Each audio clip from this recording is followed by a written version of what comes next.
Welcome to the deep dive. Today, we're looking into something I think is on a lot of people's minds, the mental well-being of Gen Z, those born after 1995 or so. Yeah, it's a big topic. It really is. And we're going to be exploring some really compelling ideas, mainly drawn from Jonathan Haidt's book, The Anxious Generation. A really important book, I think. Absolutely.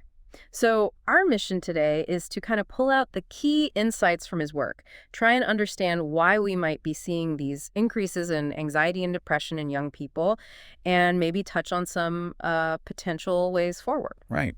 Keeping it clear, trying not to get bogged down in, too much detail, but hitting the main points. Exactly. For everyone listening, whether you're a parent, an educator, maybe just curious about these generational shifts, this is for you.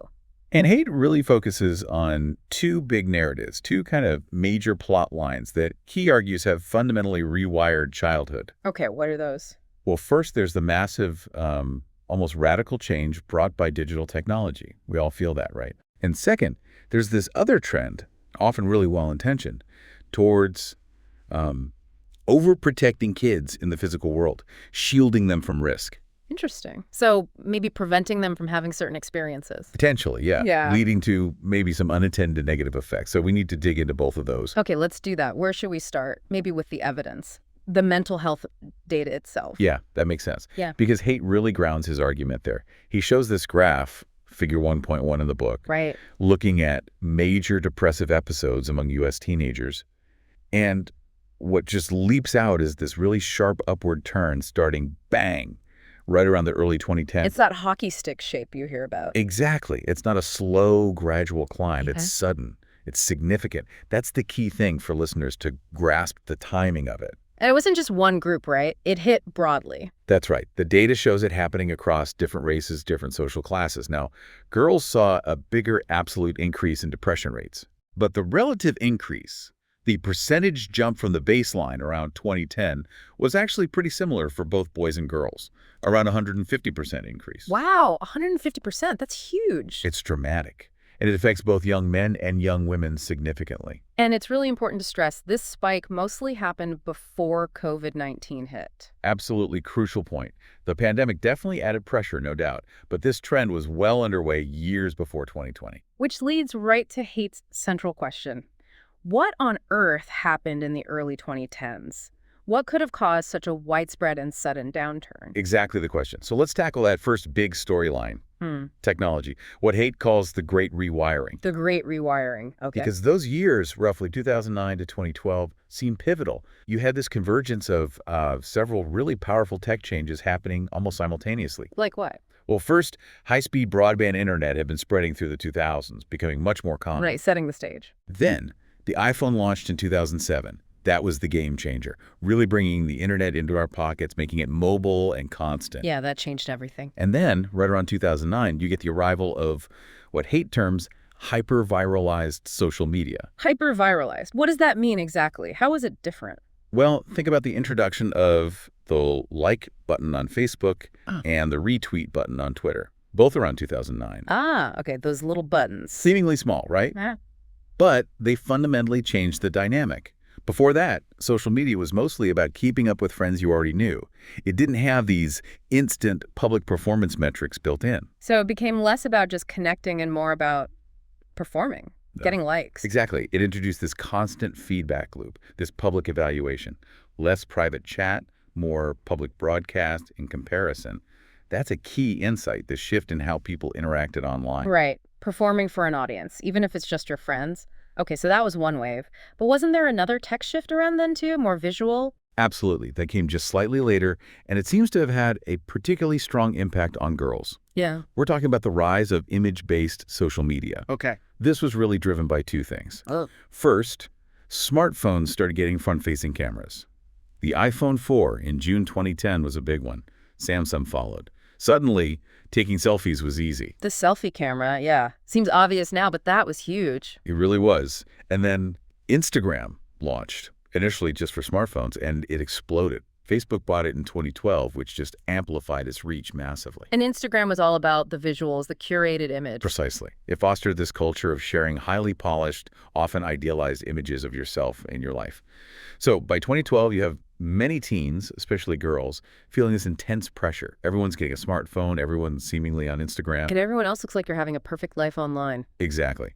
Leading to this constant upward social comparison, particularly around appearance and experiences. The insight here is how visual platforms cranked up that comparison pressure. So Haidt's argument is that Gen Z basically became unwilling test subjects in this completely new way of growing up. That's the core idea. He uses this really striking analogy, comparing them to the first generation to grow up on Mars. Wow. Meaning they grew up in an environment, this digitally saturated world that's fundamentally different from the face-to-face, real-world social environment that shaped human development for, well, basically forever. That really puts it in perspective, the sheer novelty of it. It does. But it wasn't just the technology, remember? That's only half the story he tells. Right, the second plot line. The decline of free play and this rise in overprotection. Exactly. The sense that childhood itself became much more supervised, much less spontaneous. This definitely feels true. I mean, anecdotally, it seems like kids just don't have the same kind of freedom to roam and play unsupervised as maybe previous generations did. What does the research show? Haidt points to the decline really starting back in the 1980s, but then accelerating quite dramatically through the 1990s. And why then? What was driving it? He argues a big factor was rising parental fear, specifically fear of abduction by strangers. The term stranger danger really took off in books and media during that period. Stranger danger, yeah. I remember that being everywhere. It created this narrative that unsupervised kids were constantly at risk. It did. Even if the actual statistical risk hadn't dramatically changed, the perception of risk did. And that, in turn, shifted parenting norms quite profoundly. That's a key insight, the power of that fear narrative. And it's happened even as families were changing, like more women entering the workforce. You'd think parents might have less time for supervision. Paradoxically, no. Time use studies Haidt cites actually show that starting quite abruptly in the mid-1990s, both mothers and fathers began reporting spending more direct time interacting with their children. Huh. More time, but maybe different kind of time. Exactly. It seems it often translated into more supervised, structured activities rather than just letting kids be. More direct oversight. Less independence, perhaps. Seems like it. And there's data supporting this shift in norms. He mentions a 2015 Pew Research report, where parents, on average, thought kids needed to be much older for unsupervised activities compared to what was common before. Things like believing a kid should be 10 just to play in their own front yard unsupervised. 10! Wow, to stay home alone for an hour. And maybe the most striking, 14 to go to a public park alone. 14. That seems really high compared to, say, the 70s or 80s. It's a dramatic shift. The takeaway is just how much our baseline expectations for childhood independence have changed in a relatively short span. And Haidt connects this decline in outdoor, unsupervised time with the rise of indoor entertainment too, right? Like computers. He does. As computers and video games became more engaging and accessible, they offered a very compelling alternative to playing outside, especially if outside felt less safe or less permitted. So kids moved indoors. But what do they lose by missing out on all that free play? That's the crucial question. Haidt emphasizes just how fundamental play is. It's not optional. It's essential for development. He cites research on young mammals. If you deprive them of play, they show serious social and emotional problems later on. So play isn't just fun, it's actually necessary work for development. Exactly. He calls it the work of childhood. It's how young creatures, including humans, learn essential life skills in a relatively safe way. You learn by doing, by trying, by failing, by negotiating. Like his analogy of kittens learning to hunt by play fighting. Perfect example. They're practicing essential survival skills. Human kids do the same, learning motor skills, but also crucial social skills. How to cooperate, how to compete fairly, how to manage disagreements in games like tag or make-believe. It's experiential learning you can't just get from a book or screen. And what about Peter Gray's point about play needing you to suppress dominance? Yeah, that's fascinating.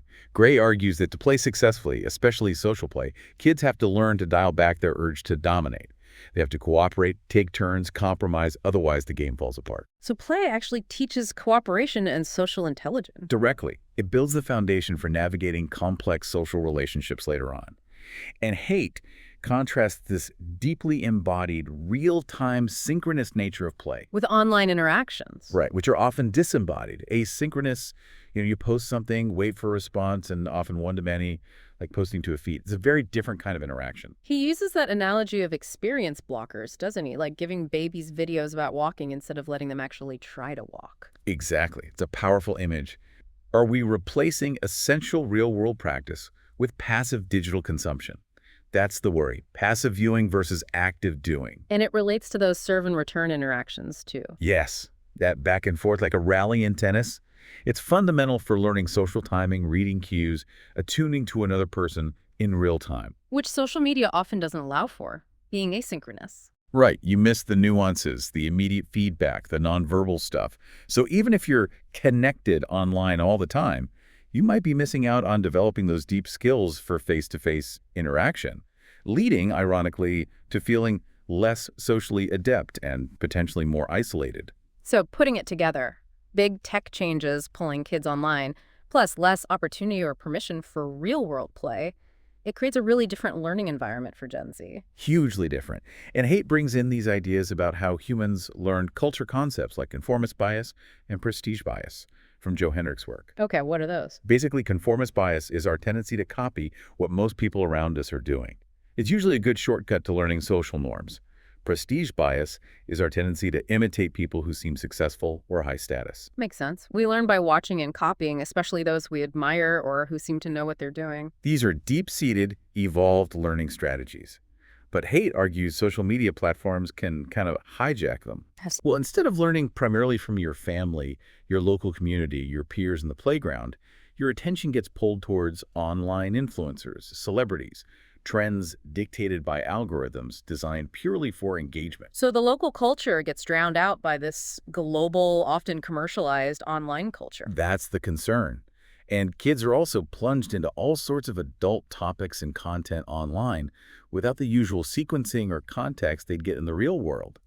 This can really mess with identity formation, understanding relationships, their whole worldview. Yeah, it's like skipping crucial developmental steps, just thrown into the deep end online. Exactly. Yeah. And remember, adolescence is this incredibly sensitive period for brain development. That old saying, neurons that fire together wire But together. practice makes permanent in the brain. Pretty much.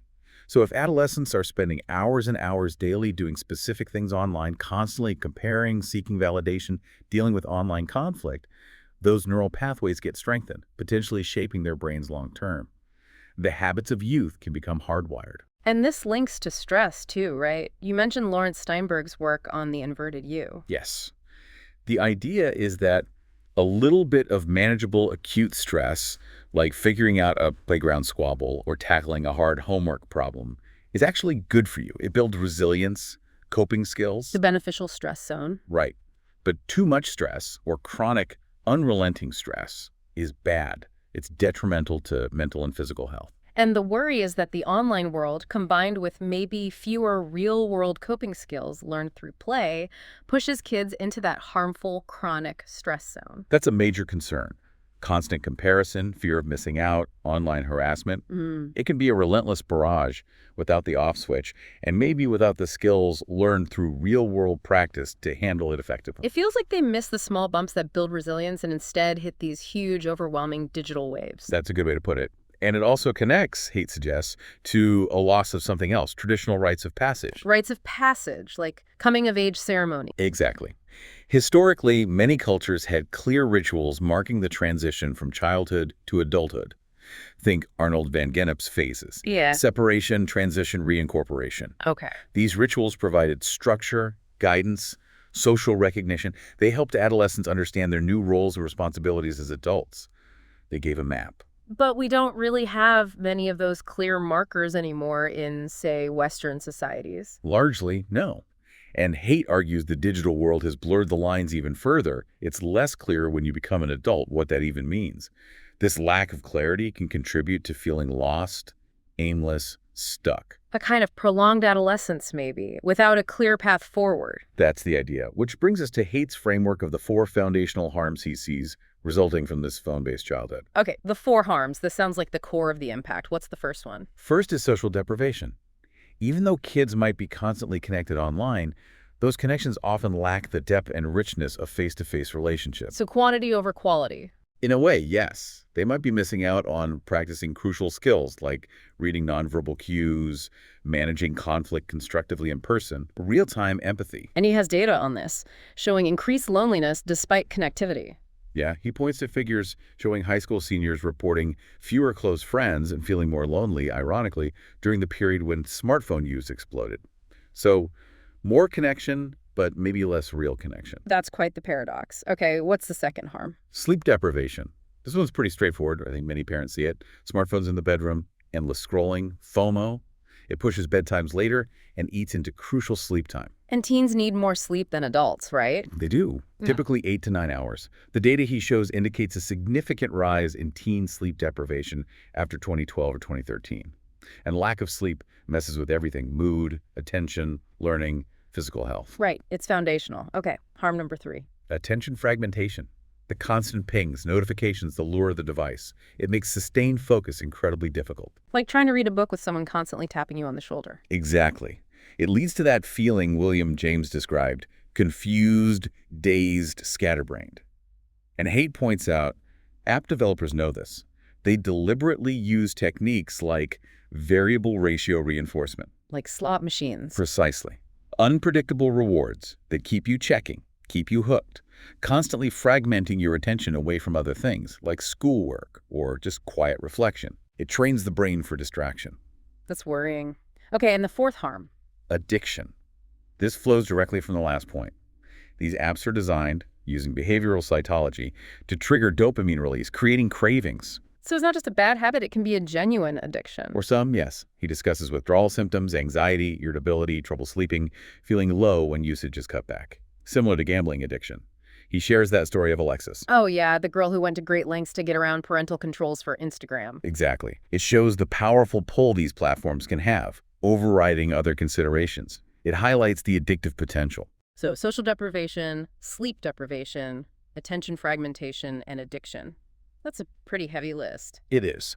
And Haidt argues these harms don't necessarily land equally on everyone.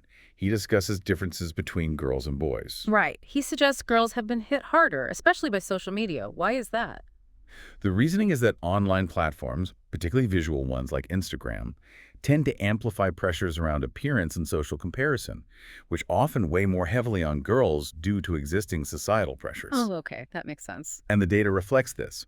Sharper increases in anxiety, depression, self-harm, even hospitalizations for girls, coinciding with the rise of smartphones and social media in the early 2010s. And didn't Facebook's own research kind of confirm this about Instagram? It did.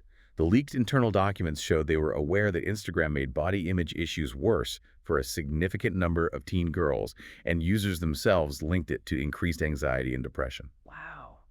And you mentioned emotions spreading through networks, like social contagion. Yeah, drawing on work like Christakis and Fowler's study on happiness spreading in the Framingham Heart Study Network. Haidt suggests something similar might happen with distress, especially in dense online networks. So anxiety or depression could potentially spread more easily among girls online. It's a hypothesis, linked to the idea of sociogenic illness conditions influenced or spread by social factors.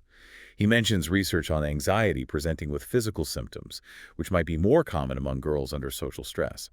It suggests distress isn't just individual, it's relational. Okay, so that's the argument for disproportionate impact on girls. What about boys? Did they escape unscathed? Not entirely, but the pattern looks different. While their rates of diagnosed mental illness also rose, Haidt points more towards a longer-term trend for boys: declining engagement in the real world. Disengagement, how so? Less involvement in school, work, maybe even family formation later on. And correspondingly, more time spent in the virtual world, especially intensive video gaming. Trading the real world for the virtual one. Perhaps. And linked to this, he shows data suggesting a rise in boys feeling their lives are meaningless or lack purpose. He connects it to broader societal issues facing males that others like Richard Reeves have written about. The virtual world might offer a compelling escape or sense of mastery that feels lacking elsewhere. So for girls, maybe more internalizing issues amplified by social media comparison. For boys, perhaps more externalizing through disengagement and retreat into virtual worlds. That seems to be the general thrust of his argument, yes. It's complex, obviously, but points to different vulnerabilities. Okay. There was one more dimension you mentioned earlier, the spiritual dimension. How does the phone fit in there? Yeah, this is a more philosophical point Haidt raises. He suggests that constant immersion in our phones might lead to a kind of spiritual degradation. Spiritual degradation. What does he mean by that? He draws on Durkheim's idea of the sacred versus the profane. The phone world is often profane, mundane, self-focused, sometimes crude. Constant immersion might blur our connection to the sacred shared values, collective rituals, experiences larger than ourselves. Hmm. And it keeps us focused on ourselves. It often does. Social media tends to activate the brain's default mode network, which is involved in self-reflection, social cognition, thinking about ourselves. Constant activation might hinder moments of self-transcendence. Getting outside of our own heads. Exactly. Feeling connected to something bigger, whether it's nature, community, a cause. The phone keeps pulling us back to the self, to comparison, to judgment. And he links this to awe, especially in nature. Yes. Experiences of awe, feeling wonder in the face of something vast and beautiful like nature, are powerful ways to induce that self-transcendence. They counter anxiety and self-focus. A phone-based life might mean fewer opportunities for real-world awe. So the phone might be blocking not just real-world play, but also these deeper, potentially meaning-making experiences. That's the implication. It might be subtly eroding our connection to things that provide deeper meaning and perspective beyond the everyday digital churn. Okay. So pulling all these threads together, it's a powerful argument. This massive, rapid shift to a phone-based childhood happening right alongside this trend of increased real-world protection and decreased free play. Creating a kind of perfect storm, Haidt argues, that fundamentally rewired the experience of growing up and contributed significantly to the mental health crisis we see in Gen Z. Yeah. And for everyone listening, understanding these interconnected causes, the tech, the play deficit, the social dynamics, the brain impacts, seems really crucial if we want to figure out how to move forward. Absolutely. Understanding the why is the essential first step towards informed choices, whether as individuals, families, schools, or society. So as we wrap up this deep dive, it definitely leaves us with some big questions. If this analysis is broadly correct, what are the long-term consequences for society if these trends just continue? A sobering thought. And maybe more practically, what can actually be done? What individual or collective actions might genuinely help foster healthier development for the kids coming up now and in the future? Haidt himself proposes some pretty bold starting points in the book. 4 foundational reforms. Right. Can you remind us what they are? Sure. He suggests no smartphones before high school, no social media before age 16, making schools phone-free environments, and actively creating far more opportunities for unsupervised play and independence in the real world. Those are definitely concrete ideas. Bold, like you said, but concrete. They certainly give us something specific to think about and discuss further. Exactly. They're conversation starters for what needs to change. Well, this has been incredibly insightful, a lot to process. Thank you for joining us on this important deep dive today.